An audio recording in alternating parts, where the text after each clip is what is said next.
When I'm preparing a class on a given topic, I think the first thing I try to think about is what's the logical development of ideas? Where are the students starting? Where do I need to get them to? And how do the ideas build upon one another? And then once I do that, I think the most important thing for me is, okay, well, where can I incorporate active learning?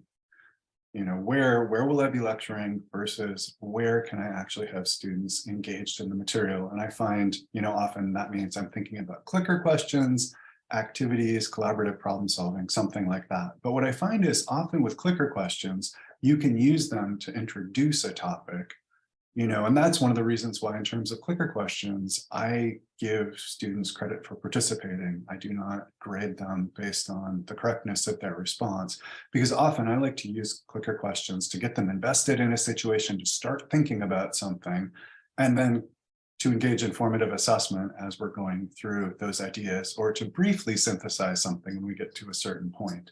And then later on, the clicker questions or collaborative problem solving might be used to really ensure that they are able to apply these ideas in more challenging situations. And so I feel that ultimately then once I look at, kind of a sketch of what the day will look, or what the class will look like, then I try to make sure that there isn't too much time with me lecturing that's unbroken. Essentially, I want to alternate between having students engaging and then maybe a little bit of lecturing, etc. Now, typically when I'm lecturing, I do tend to ask a lot of informal questions as well, but I like to build in a lot of active learning times. And so essentially for any topic, that's how I go about thinking about how I'll teach it. I initially think about logical development of ideas, and then I try to figure out where I can insert something that will draw the students in and engage them.